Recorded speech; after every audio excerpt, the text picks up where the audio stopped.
Good, good, good Friday morning. If you're watching this today, when we're live, we're going to be talking about the shocking report on teacher burnout and what we must know.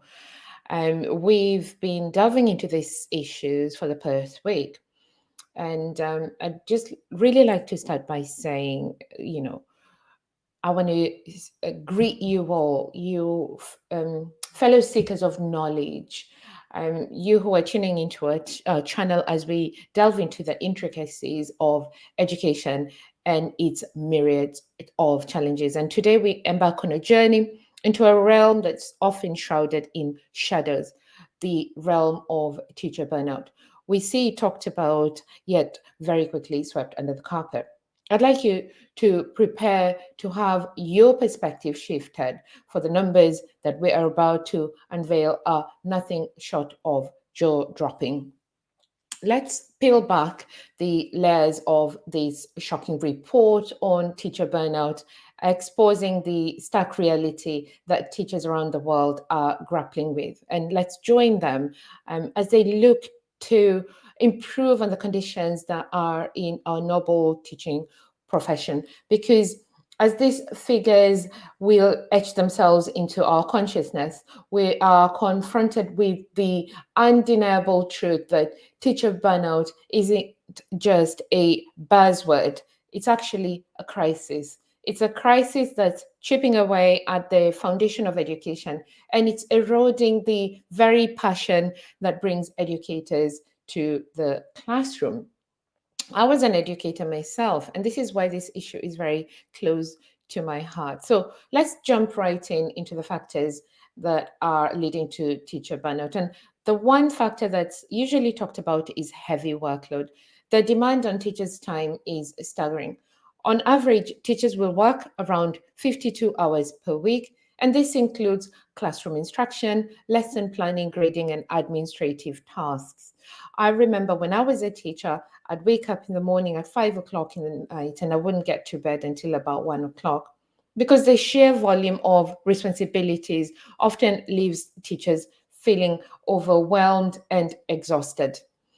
The relentless cycle of planning, then teaching and grading, reporting can lead to burnout.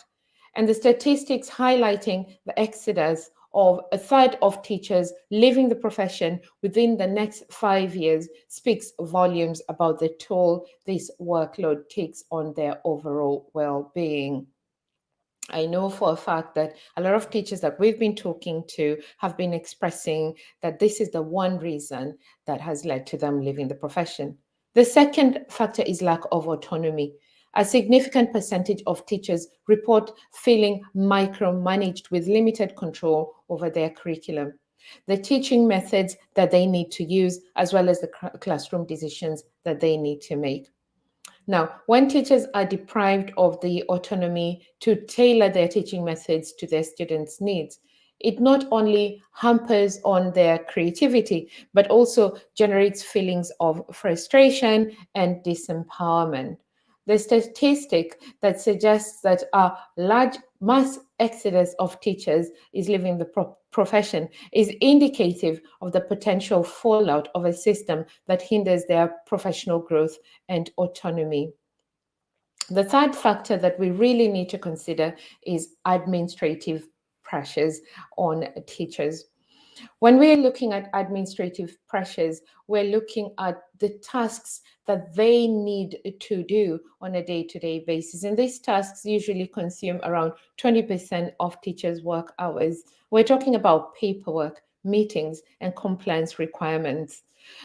This divert teachers' attention from their primary role, which is educating students. Teachers, when they go into the profession, do not realize the sheer quantity that will be required of them. The bureaucratic demands placed on teachers can erode their sense of purpose. When a substantial portion of their time is dedicated to administrative tasks rather than actual teaching, it breeds frustration and it really dilutes the impact that they can have in the classroom. The prospect of a third of teachers leaving the profession underscores the urgency of addressing this administrative burden on the lives of teachers.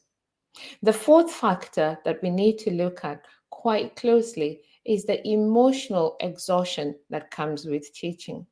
Teaching is indeed a calling on human beings. And we can see that about 94% of teachers report feeling high levels of stress, with emotional exhaustion being a common sentiment. Think about that for a moment. 94% of a profession. Teaching is emotionally demanding. The connection that teachers build with their students mean that they often carry the emotional weights of their students' struggles. And in today's world, this weight cannot be minimalized. This emotional labor can lead to burnout when not adequately acknowledged and supported. The statistic that indicates a significant portion of teachers are leaving the profession underlies the emotional toll that can result from prolonged exposure to stress.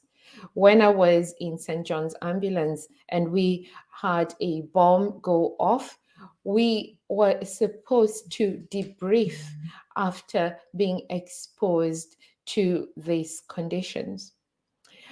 What we don't realize is sometimes working in schools can be akin to being in this under this kind of pressure if you look at the fact that you have to do it on a day-to-day basis. But where do teachers get to debrief? And where do or how does the profession recognize that there's actually emotional human beings that are dealing with such pressures on a day-to-day basis? Now, the fifth factor that we need to consider is the inadequate support that is provided in the profession. As we can see, teachers are dealing with a lot, but nearly half of all teachers feel that their professional development needs are not met. And many report insufficient support from school administrators. Now, in order for us to expect the teachers to effectively teach, they require continuous growth and development. And when teachers lack access to professional development opportunities and feel unsupported by their schools, it can lead to stagnation.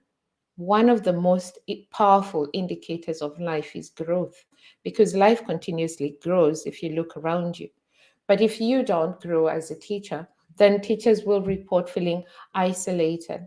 And teachers living within the next 5 years is quite a stark statistics. And this requires us to nurture the teacher's growth and well-being. The last factor that we're going to be looking at is work-life imbalance.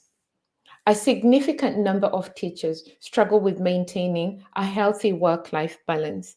Think about all the factors that we've talked, from administrative burden to the stress of dealing with their children. This means that often they're working outside long hours, and the boundary between work and personal life becomes blurred for many teachers.